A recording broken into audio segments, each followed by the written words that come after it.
Welcome to the Hodgy podcast with your host, me, Lauren Strati. This is another episode of our Therapy Thursdays. This is where we get comfortable with being uncomfortable. We talk about things that we don't necessarily want to talk about, but we need to talk about. There are topics that pop up in our lives that we need to discuss. We can't, as much as we would like to, we can't sweep them under the rug.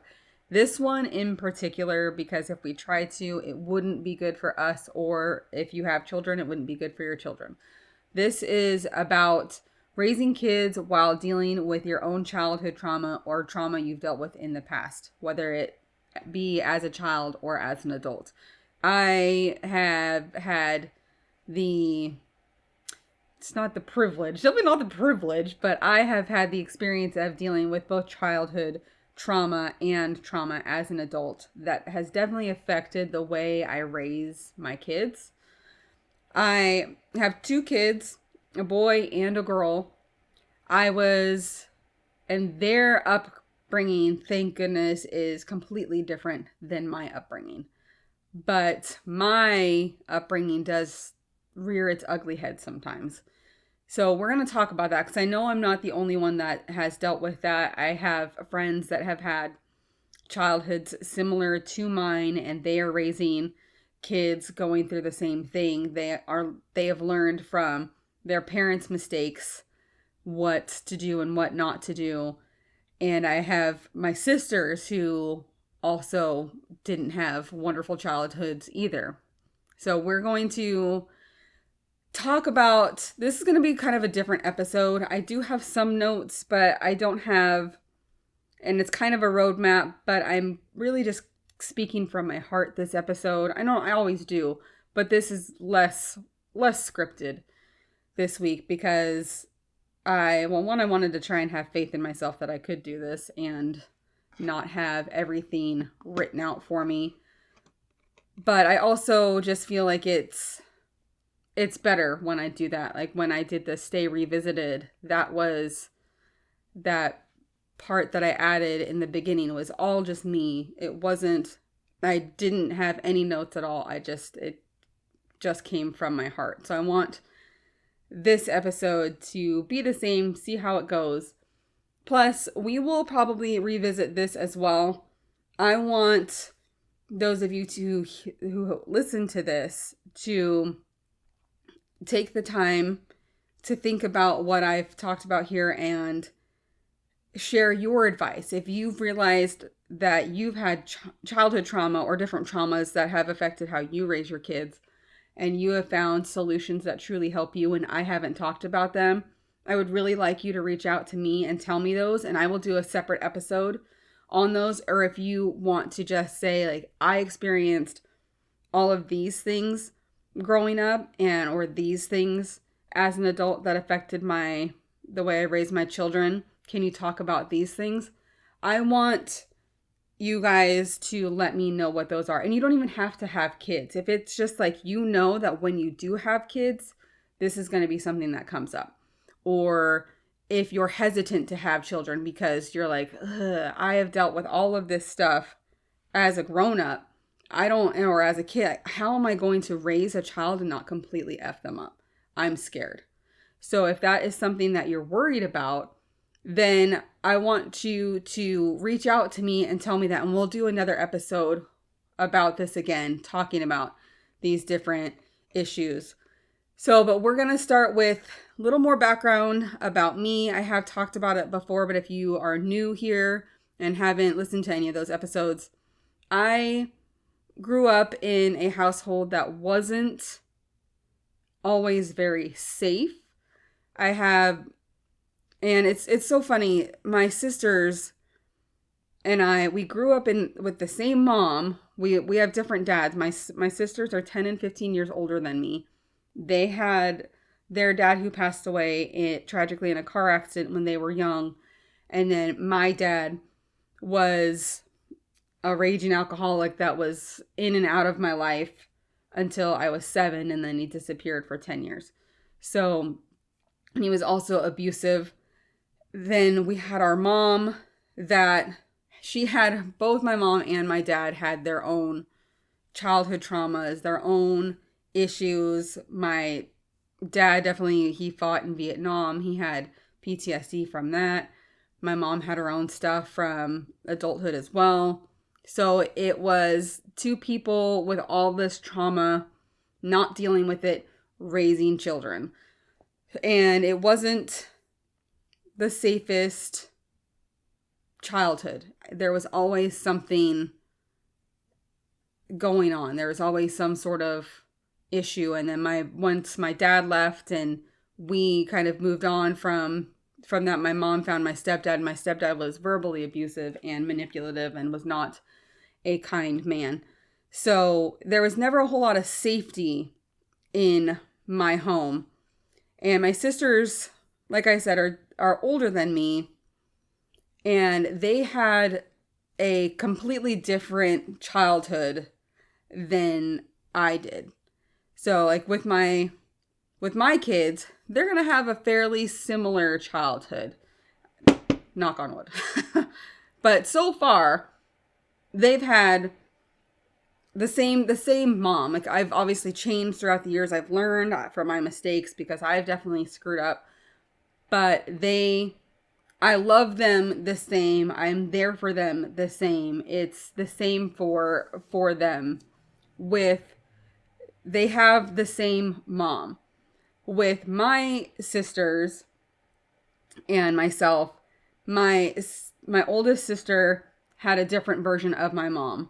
She got her just to herself until my sister came along. Then it was them and their dad until he passed away. And then my mom obviously was a completely different person that affected all of them. Then, different losses along the way, how my mom handled those things. She didn't know how to handle things because of her childhood, which we'll get into in a second.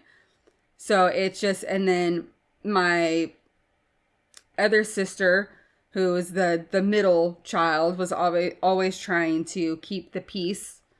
Typical middle child trying to keep the peace. And she had a different version of my mom as well, because she was, when my oldest sister wasn't around, she's a teenager doing her own thing or in her 20s. My other sister was a teenager. She got to spend time with my mom while I was little, or she was taking care of me. So she was kind of a mom for me, an additional mom. Both my sisters were, which affected our relationship and how they saw me, because I was the little one. I was created from my mom and this man that was not stable a lot of the time, was abusive, did and said really terrible things. And I was just I was an innocent child, but I was still a product of that. And I know that affected a little bit how they treated me. So, but it's funny how, and my mom was different with me because I was the littlest. I was the baby. And there was a good chunk of time where it was just me and her. And yeah, my stepdad was around, but still, there was still a lot of time where it was just me and my mom. And she and I had a completely different relationship than she had with my sisters. And I had a completely different version of her when I was little. And it's funny to look back and see how what my mom went through as a kid and throughout her life affected how she treated each of us. And how that kind of leaked into how we all raised our kids based off of like her mistakes and things. So my mom had her own fair share of issues growing up. She didn't find out until she was in her 20s, I think, that she was adopted. She always felt out of place. Something always felt off. She felt in her heart the way that she was treated, the way that people would be around her. She just always felt off. And then she found out why. And which then she always felt like she wasn't necessarily wanted. And then when she found out she was adopted, that basically kind of solidified like, oh, I wasn't wanted. Like my My biological parents didn't even want me. And she had a lot of insecurities. My grandmother was super strict with her, and they were really hardcore Catholic, which is why she raised us to not have any religion at all. We all kind of had to find our own beliefs or religion along the way as we grew up. And I know other people can relate to that. There's people I know that like they've found God or Jesus, and God and Jesus, and or the universe. They have found their faith, their peace, in spite of how their parents raised them. And that has brought them peace, that has helped them, and that has helped them raise their children. So that is what happened with all of us. We had to find our own faith by ourselves, because my mom was just like, you can believe in whatever you want to believe. I'm not going to force you, which I get. So there were lots of things that happened in her life, like when her first husband died, my sister's dad, that really affected her. Her dad died right around the same time. It was a lot of different things, a lot of losses she had to deal with. And there was a lot of insecurities that she had with different scenarios that had happened to her. Like all of those, like those songs in the 50s about a girlfriend stealing her boyfriend on her, like at her birthday, like that kind of stuff happened to my mom. Like those crazy heartbreak stories of a boyfriend dying or something, like all of these different things. Like my mom was like was a bunch of 50s songs. So she had a lot of things stacked against her and didn't have any way of really dealing with it, which I told my sister, because I asked my sister Adri, about, like, I don't remember a whole lot of stuff about my mom's childhood or what we were told. Again, I'm younger than my sisters. I was really removed from all of that by that point. So my sisters know a lot more about it. So I was asking my sister about all of these things with my mom, and she was just telling me all of these things about how insecure my mom was and all of the mistakes. And when we talk about this, about my mom, we don't have any anger or resentment towards her. We've accepted that that's who she was. We accepted that those were the mistakes she made. Those are the cards she was dealt, and how she played them was how she played them. There isn't, when we talk about these things now, I hurt for her, and I feel like I'm gonna get emotional. I hurt for her because as a mom, dang it, I didn't want to get emotional, but as a mom and going through what I went through growing up and as a teenager and as an adult, feeling really alone and having to just figure my stuff out on my own. And thankfully I did in a good way. But I wish she had us as adults to support her, if that makes sense. I wish she had us as friends, because we could have helped her. And obviously everybody's path is different.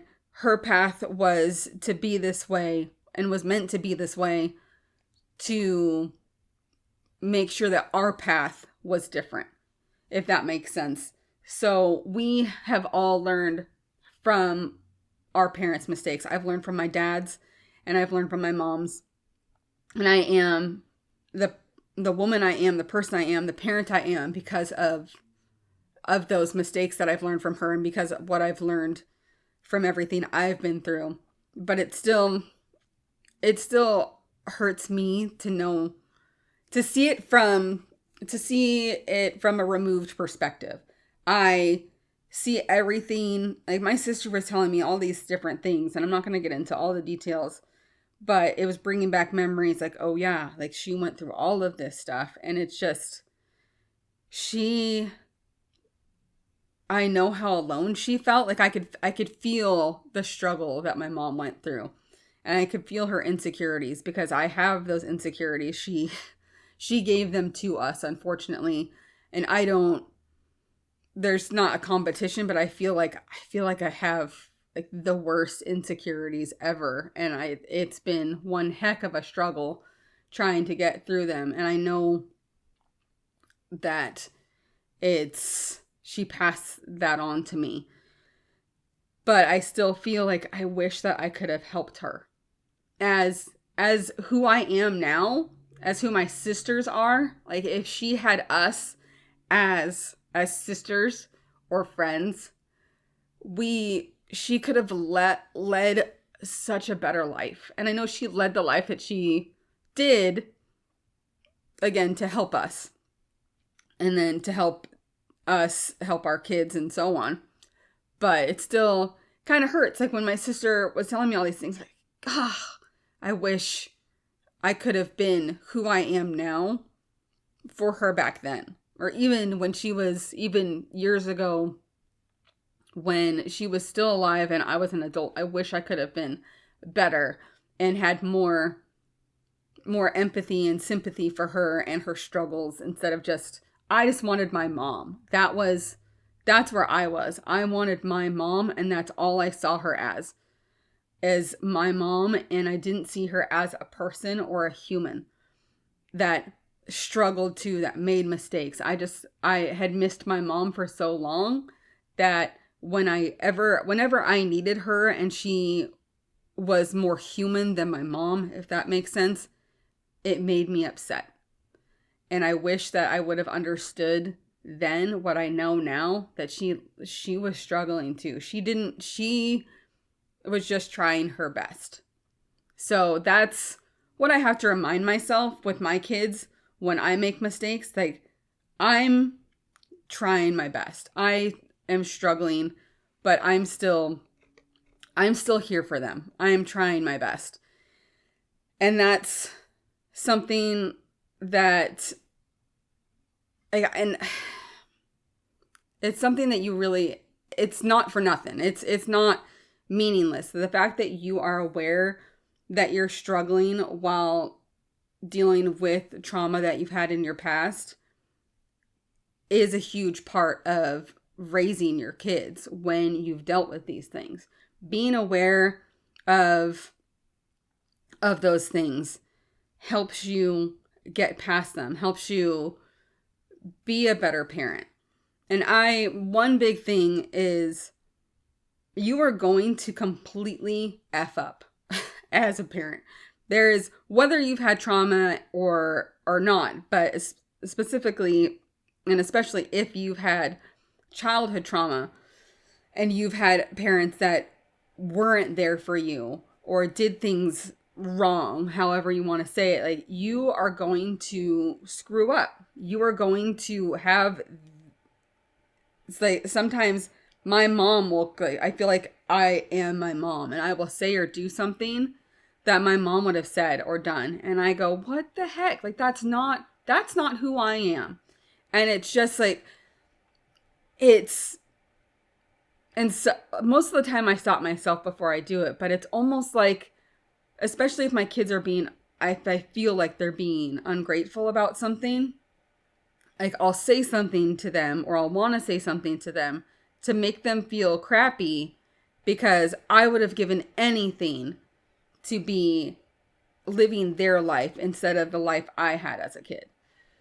And it bothers me sometimes that I get that, like, that almost like a bitterness or a jealousy for my kids, because they have me as a mom who's there, who most of the time has herself together. I'm not, laying in bed depressed or anything like that, watching Oprah or anything like that.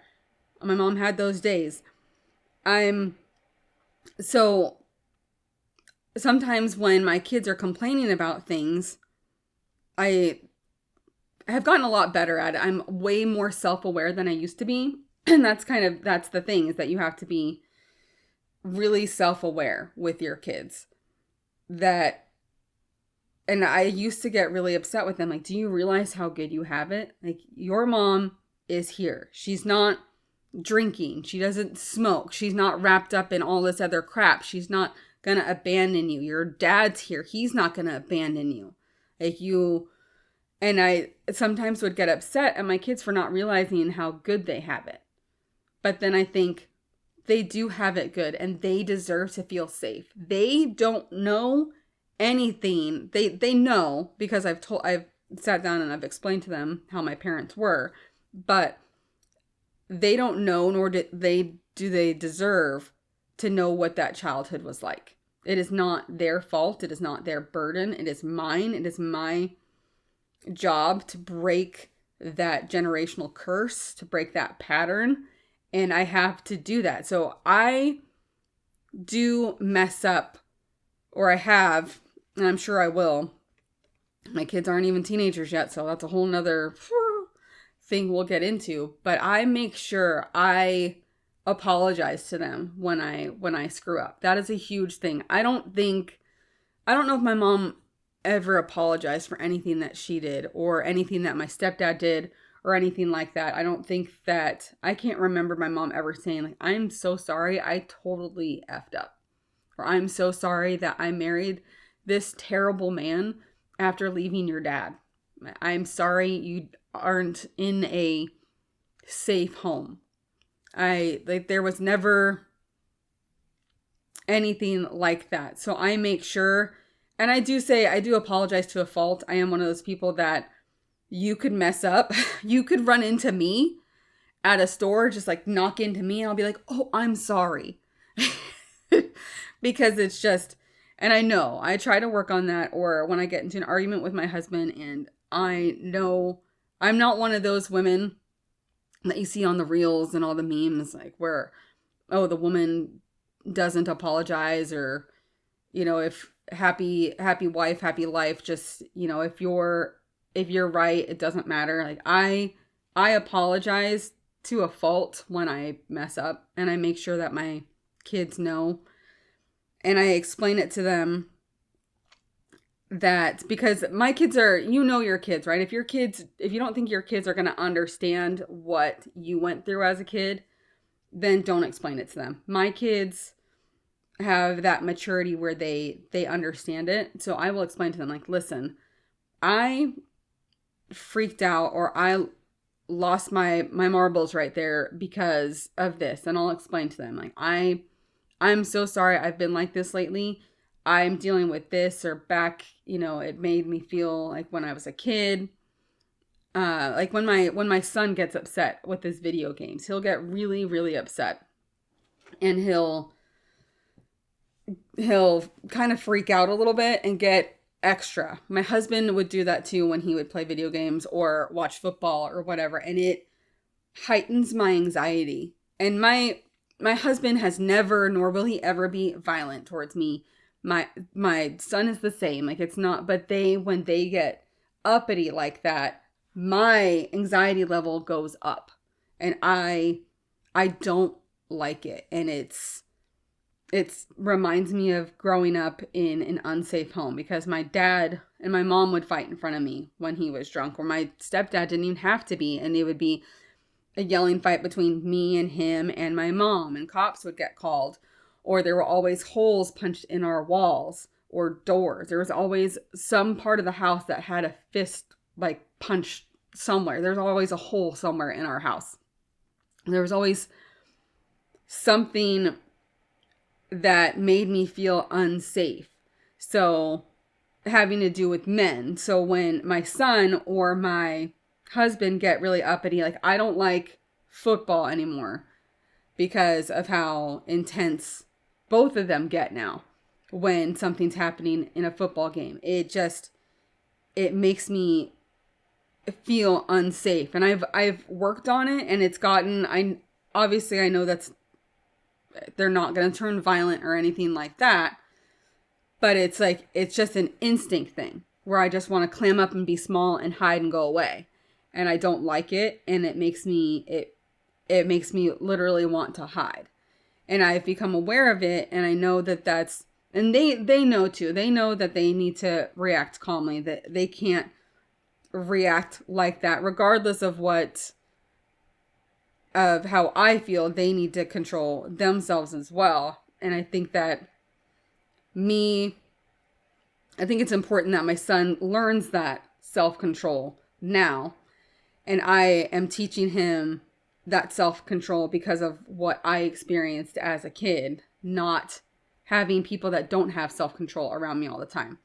And when I do lose my control, I always make sure that I apologize, because it's a domino effect. If I lose my control, or if I react in a certain way to my daughter, then my son will react that way to her, or she will do the same to him. And it's because they're following my behavior. They're copying my behavior. And I don't want that with negative behavior. I make sure I've been trying to be more conscious of it, that when my kids are pushing my buttons, I take that second to take that deep breath and calm myself down. It doesn't always happen, but it's gotten a lot better than before, because I grew up in a house of yelling. So yelling's has always been my default response to any sort of conflict. Yell. When my husband and I first got into a relationship and we would get into an argument, I would yell, and he's like, "Why are you yelling?" I'm like, "That's what we do when we have an argument. We yell." And he's like, "No, it's not. Like, you just discuss. You talk about it." And so, like, now if he ever yells, I have that same small feeling where I just like, ugh, I don't like it. Like, but I still can react with yelling, because that's what that makes me feel bigger, because he's 6'3", I'm 5'1". So, or if I feel like I need to feel bigger to my kids, I yell, because that's how I could feel seen and heard growing up, is by yelling. And my kids would start to do that. And I still have moments where I yell, because my kids just, if you have kids, sometimes they just don't listen after the millionth freaking time. And all the deep breaths just make you want to pass out. And so you just yell. It happens. But it is something I try my best to work on, because I don't want them to look at me scared. They can be like afraid of me. Like, they know that mama will or papa will discipline them in like taking things away or sending them to their rooms or things like that. But I don't want them to be scared of us the way I was scared as a kid. And I want to make sure that they grow up knowing that they are loved unconditionally. Nothing they can say or do will make them unloved. I'm not going anywhere. I'm not going to disappear into my own land. And that they are secure in themselves. That is a huge part too, because my mom was, and I hope this episode makes sense. Like I said, it's not scripted. So I'm kind of just going with it. But my mom was also extremely insecure because of how she was raised and different things that happened in her life. And she passed that on to us. She really, really passed it on to me. And I know that part of that is because I am really empathic. So I absorb people's feelings and energy like crazy. And I put it as my own. I've gotten better at not doing it. And sometimes I can not do it so much that I can come off kind of shut down, because I can't handle somebody else's emotions sometimes if I know that if it's too much. But I absorbed a lot of her insecurities. And fun fact for you, if you are an empath, I'm just like that in general. I know that's just, if you can say, if you believe in astrology, I'm a Pisces. Pisces are empathic by nature. But when you are an empath as well, that is also due to childhood trauma. So if you became an empath as a safety mechanism to, if you walk into a room and you can kind of sense the vibe of the room, that's out of safety for yourself.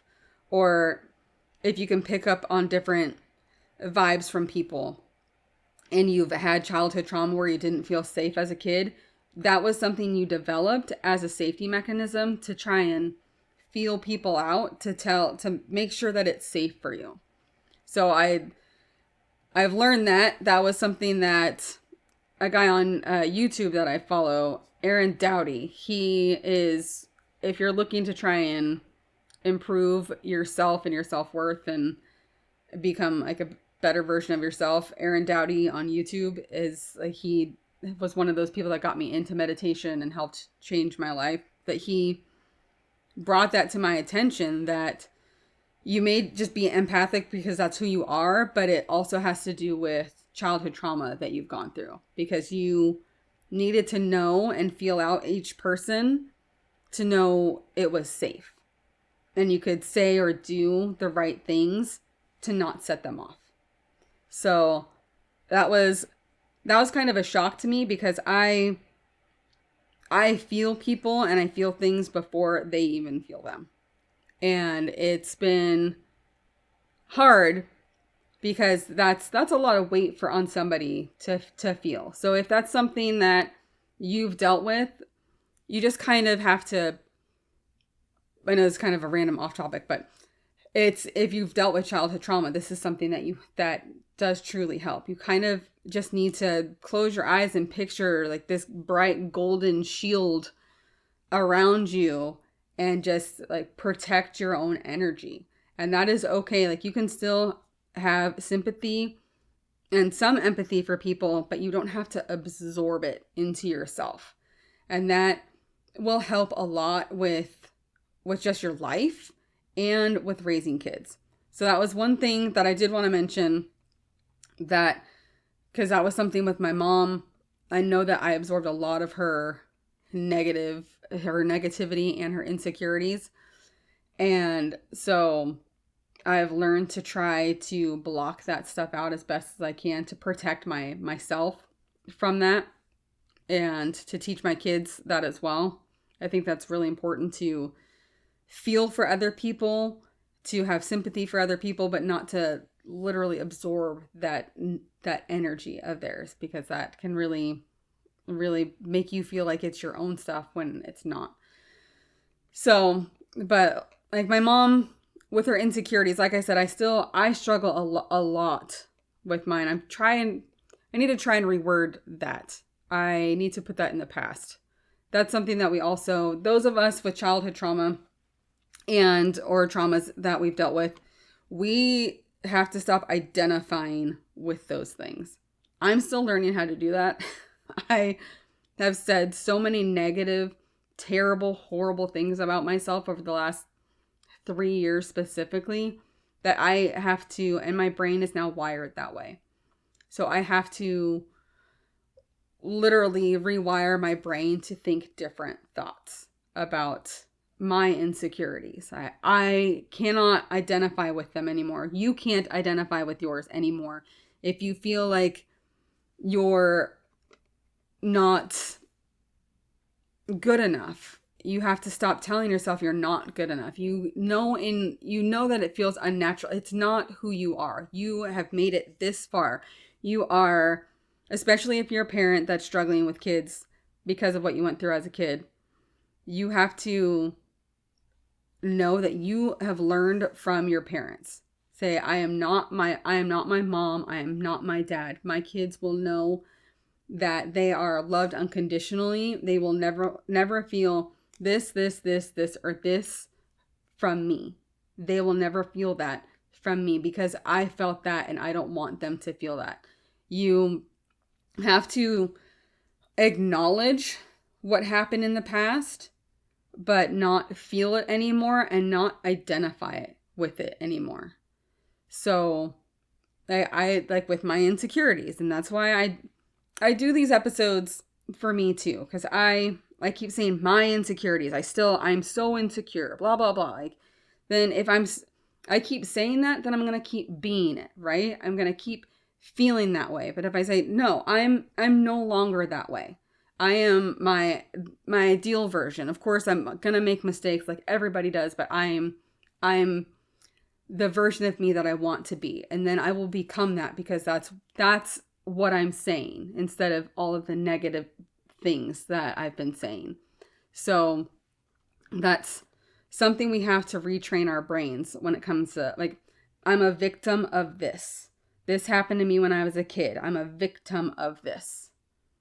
Stop saying you're a victim of that. I'm a survivor of that. I am a survivor of that.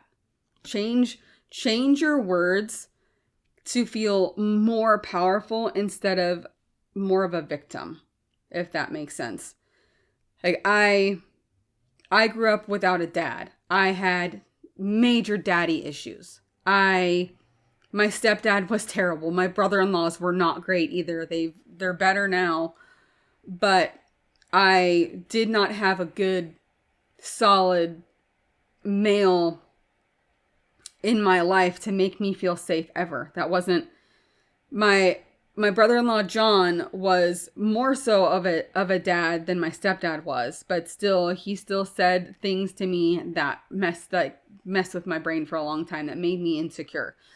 There were things, so I never had a solid male role model in my life, which then caused me to make really big mistakes with guys as I grew up. And then thankfully I found my husband, who was the opposite of everybody else, and who actually was raised in a normal home with a normal family, completely different than mine. And but I identified that as like that victim for a long time. When we would get into arguments, or I would push him away because I felt like I didn't deserve him, because I was used to being treated like garbage by all these other men, because that's what I was used to. That's who I was. Like, I don't deserve the love of a good man, because I've never had love from any man, and they've all left, which means I'm not worthy. I'm not worthy. Repeating that over again. Then I still struggle with that. I still have, I no longer struggle. Let's practice what we preach here, Lauren. I have struggled in the past with feeling like I'm not worth anything because of the people that have left in my life. And that is something that I have definitely struggled with. I don't like feeling forgotten, or I used to feel really hurt if I felt like I was forgotten, because my dad left, and my stepdad didn't actually love me the way that he should have as a father. And all of these other men in my life that never stayed, they always left. I always felt that I wasn't worthy. And my mom, like I said, my sisters and I had completely different relationships with my mom. My mom was my hero for a good chunk of my childhood. I loved her dearly, so much. Anytime we had to write who was my hero, I would always put my mom. My mom was my hero. And then she was always there for me until she wasn't. I hit junior high. She decided that she was going to go to law school and then study for the bar and then try and pass the bar again. And like, she was gone. She was essentially an absentee parent from when I was 12 to when I was an adult. She was gone. And I needed her so much, and she was not there. I had to raise myself at the most critical time of a girl's life, her teenage years, when she doesn't know she doesn't know crap about anything. She never had a good male role model or anything, and then I didn't even have my mom to go to. So I felt like, okay, well, my dad left. Everybody else, like my sisters, were having kids. So they were in the completely different part of their life. They had 2 kids each and a family and everything. And it was just me just trying to survive with my mom in her own land, and I was all by myself. So I felt like, man, and so of course I made tons of mistakes, but I was like, man, I am not even my mom loves me anymore. And that was I really struggled with that. And I tried to find love in all the wrong places. I sound like a country song. Finding love in all the wrong places. But that's what it was. I had really terrible friends. God awful friends. They were not great in my teenage years. Worked at an ice rink. Friends were terrible.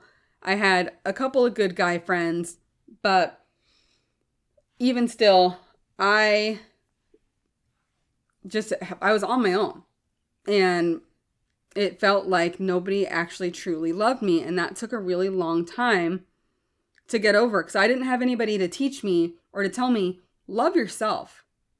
You are absolutely worth loving yourself.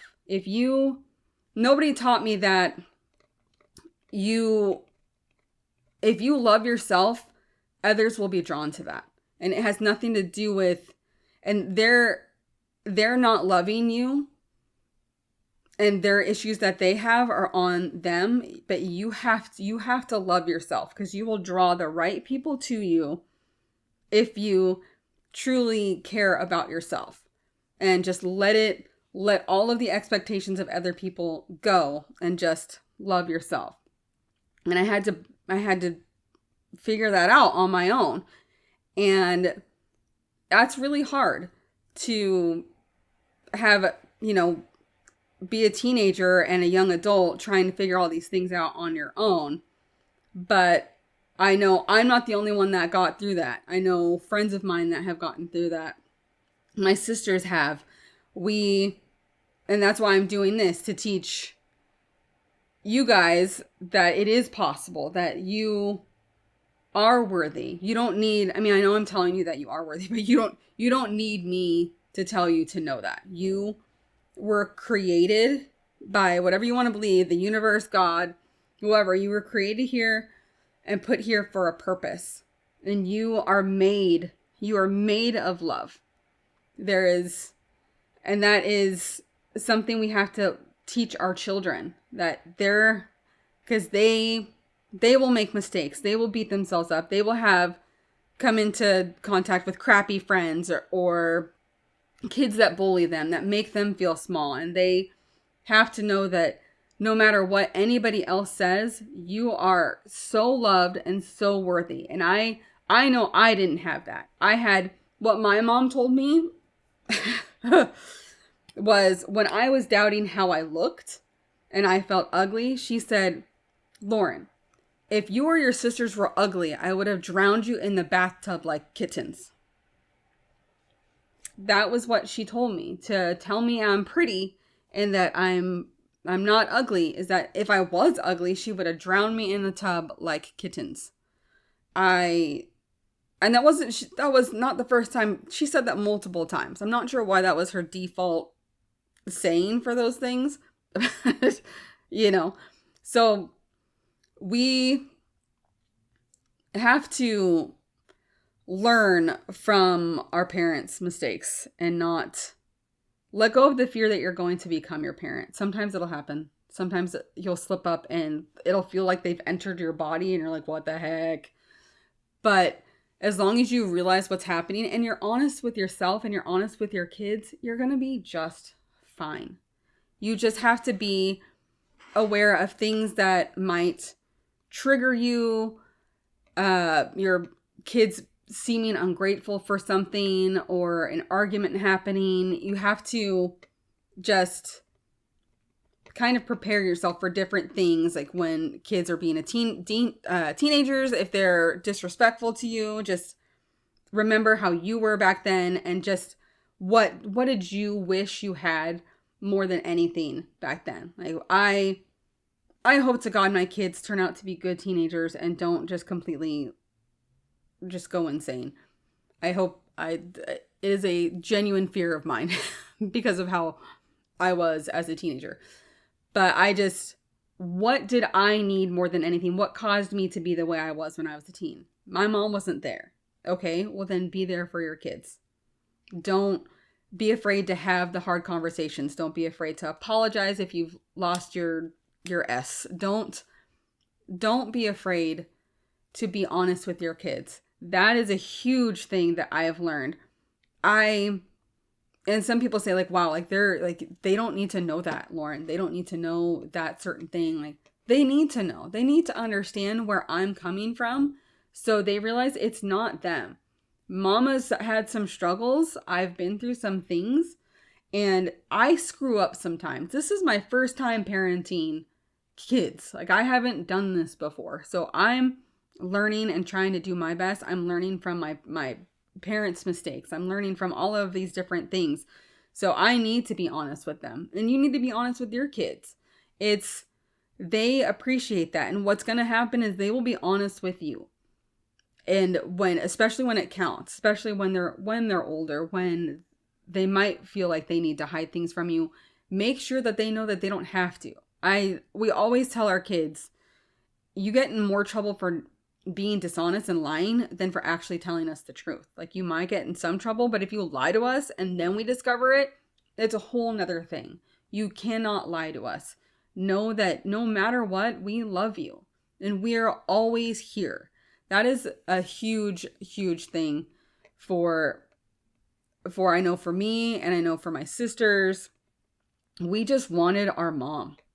That's all we wanted. She didn't have to be perfect. She didn't have to take us on the trips she did. She didn't have to do any of the extra crap she did. She didn't have to be our friend. We just wanted our mom. And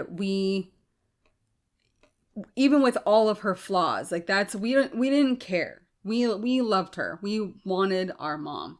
And that is all your kid wants. Your kid doesn't see this being of perfection, and anytime you mess up, it like chips away at their love for you. That's not how it is.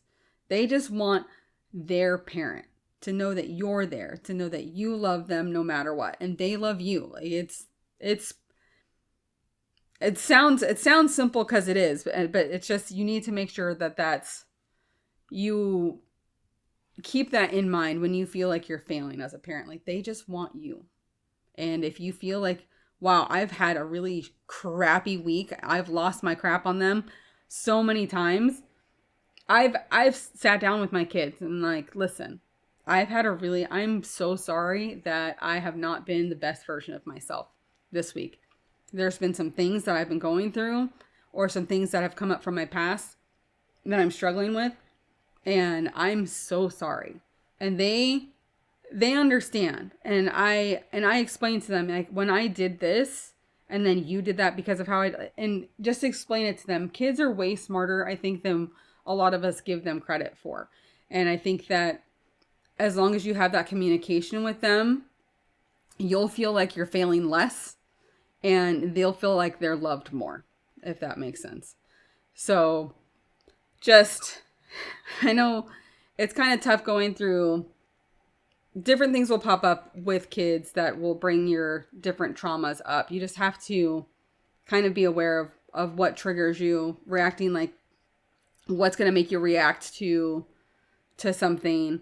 I still am working through some different things. Like it's hard for me to go on walks with my family, with our dogs, because my dog and I were attacked by a dog when I was pregnant with my son. Like that's still something, if I see other dogs or anything like that, it gives me, like, I still work through that. There's still going to be some things that you're just like, you instantly tense up.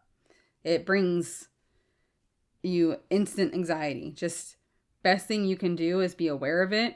Let your spouse know, let your kids know, like this thing kind of causes me some little bit of panic a little bit. So I just to let you know, if I'm reacting a certain way that seems kind of off, that's why.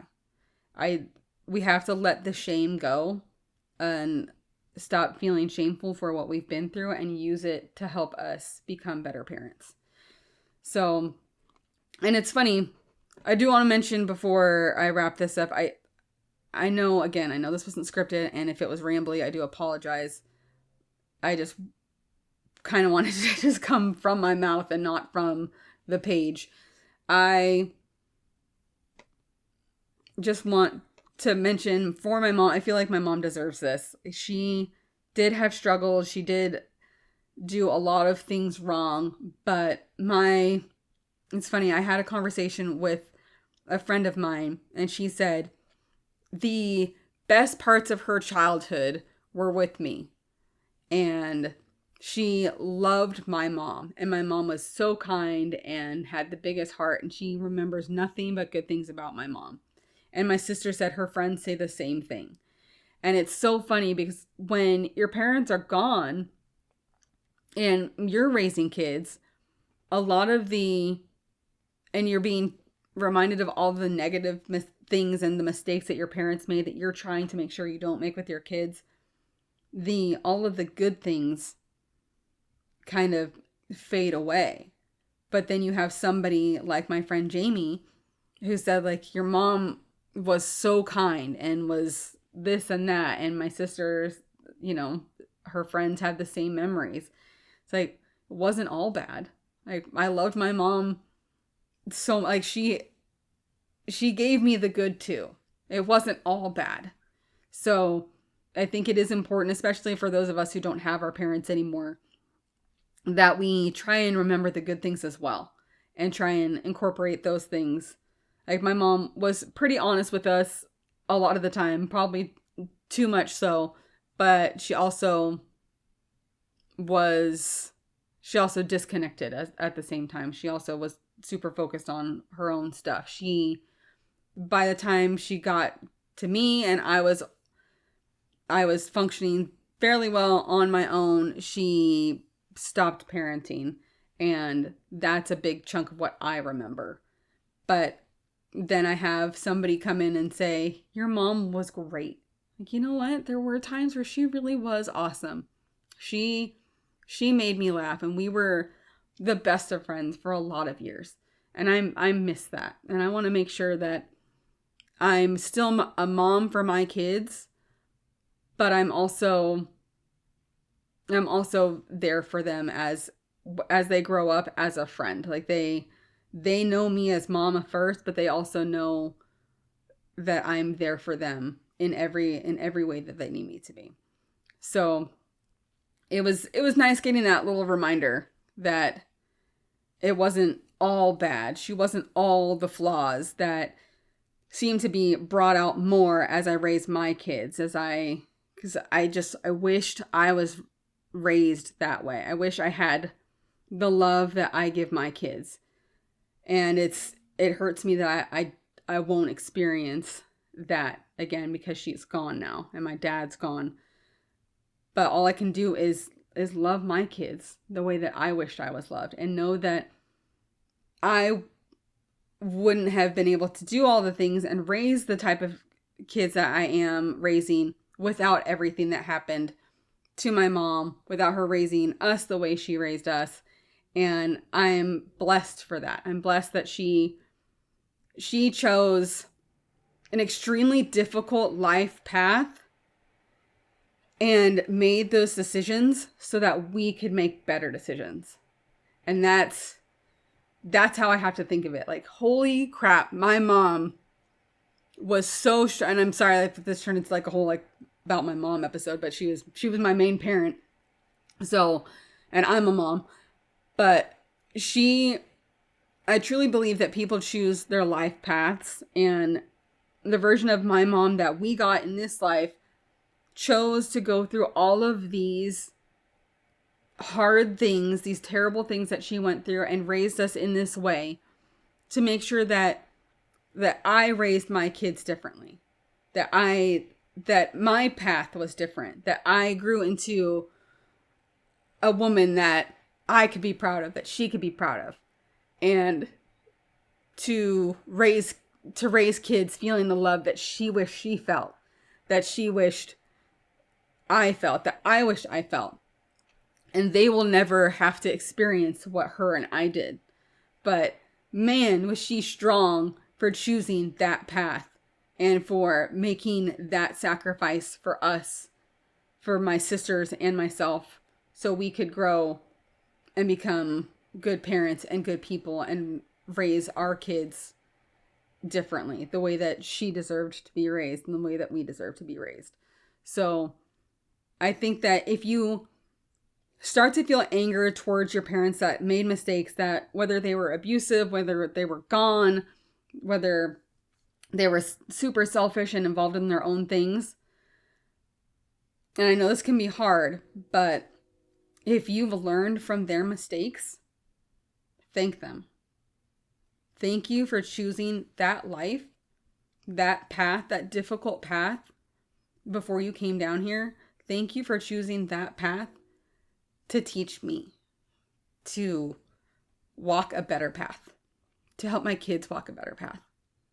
And I think that if you take that time to do that and really just sit in that and feel that, you'll feel the weight of all of that trauma, all of that crap, all of that anger, the resentment, all of that release from you. And just, you'll feel grateful and go through the rest of your life raising your children with that gratitude. Like, I know what I needed as a kid and what to give them as a kid. Doesn't mean you're not going to F up, because you will. Doesn't mean you're not going to default into back into your past, because it'll happen. But just apologize. Like, oh, slipped up. I went back for a moment. I'm sorry, guys. Like, just, and even tell your kids, like, you know, let me know if I'm going backwards into the way that I used to be, or, you know, anything like that. Let me know, and they'll let you know. Believe me, they'll let you know.